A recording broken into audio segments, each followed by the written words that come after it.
Florence, back in studio.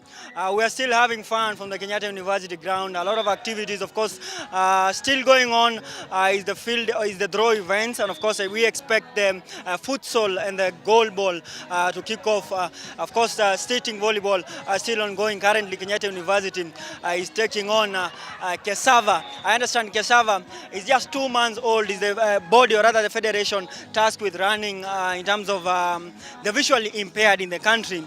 And it would be interesting to just have a conversation with some of the officials we have seen around here, talk about their mandate, what they want to do in terms of promotion of the visually impaired sports in the country, and in terms of even government involvement. You are having an interesting conversation about.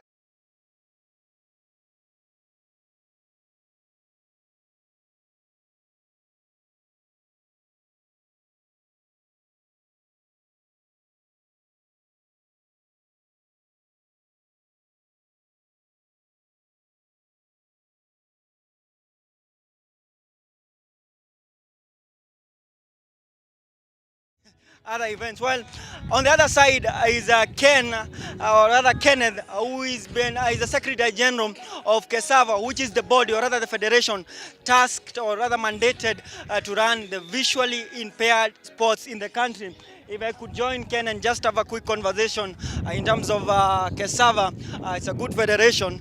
And I mean, if you just take a look at some of the participants in this competition, you'll find out that most of them are the visually impaired. Ken, bari yako Ken bana. Naona uko kazini, lakini wacha to have a conversation kuhusu KESAVI. First of all, let's talk about KESAVI. Most people don't know what is KESAVI, sorry, not KESAVI. Let's talk about KESAVI. What is KESAVI and what is it mandated to do in terms of disability sports in the country? Thank you. KESAVI means Kenya Sports Association for the Visually Impaired, which is registered under the office of the sports registrar, and it is mandated to run sports for persons with visual impairment in Kenya. Yes. Just 2 months, and Kennedy and Ndungi, it is Ndungi. They have tasked you with making sure that in terms of the preparation and running KESAVI, which is just 2 months old. Let's talk about some of your sport in terms of visually impaired sports. What do you, some of the sports that you participate in? I know most people know only about athletic because maybe some of the successful disability personnel in some of the disability sports have been the likes of Henry Wanyoike, the likes of Samuel Mushai. But let's talk about the activities that KESAVI is mandated to run in terms of sports. Thank you. You've said many people are just aware of athletics, but the visually impaired sports is categorized into 3. We have track events, whereby we involve 100 meters, 200, 400, 15, 10,000 meters. But for those who are visually totally blind, it's called T11, and those who are partially, like me, it's T12. We also have track events, which is goalball. Track events, which is shot put, javelin, and discus. Also, triple jump, high jump, and long jump. But they are still categorized for the blind, the totally blind, and the vision impaired. The other game is indoor games, which we have goalball, which was devised to rehabilitate the soldiers that became victims after the Second World War, but later became competitive games. We have judo, we have showdown. It's an equivalent of the table tennis. Okay. Yes. I know we've talked about the T11, the T12. I know there are terms that we need to understand more about what they mean and who is supposed to, or rather who qualifies to be in some of these categories. But let's talk about the facilities. Just when I walked around some of the events that you're participating in, just to look at the sitting volleyball, it's conducted outdoor. In terms of the facility, you just devised some few cushions to just put them and make sure that the ground is comfortable for the players. Let's talk about the facility in the country. Do we have the facility to support some of these disability sports and of course even the visually impaired sports?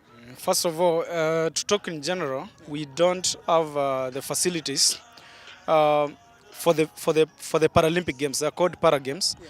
Like for instance, you realize the the sitting volleyball is played outside, but it's an indoor game.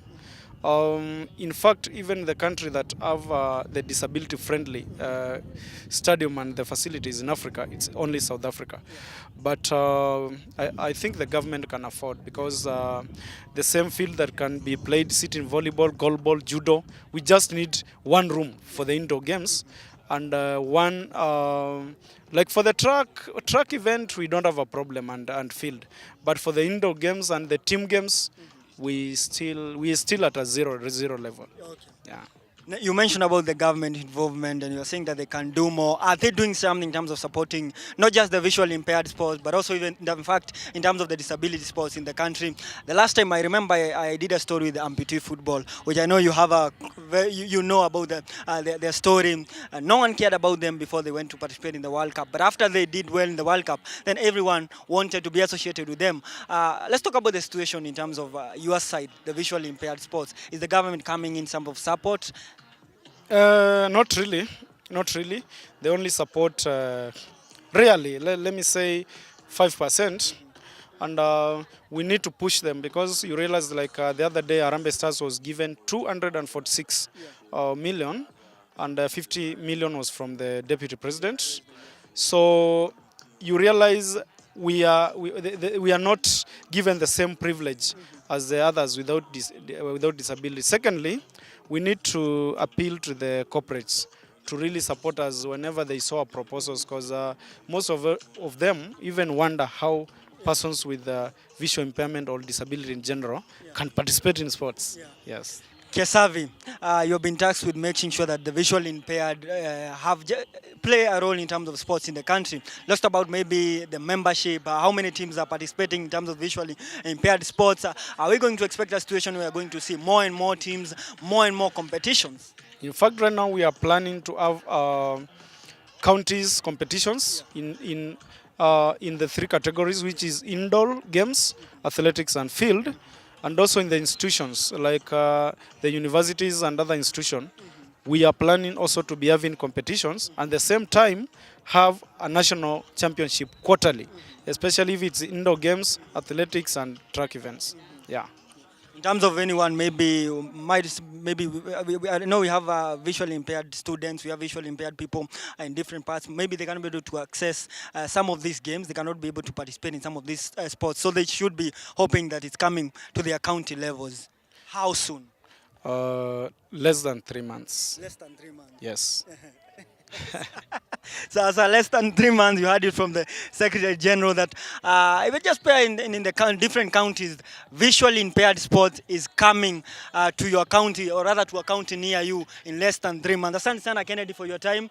Endelea kufanya kazi yako. I know the draws are ongoing, and soon we'll come back here and talk to the champions. Asante sana. While Florence, you heard it from the Secretary General of the Kenya Sports Association for the Visually Impaired, Kennedy, who has been tasked to make sure at least the sports grows in terms of selling the sports even to different counties. And you heard him. They have a plan. They want to sell the sports to the counties and make sure that we have as many competition and as many visually impaired people participating in sports in the country.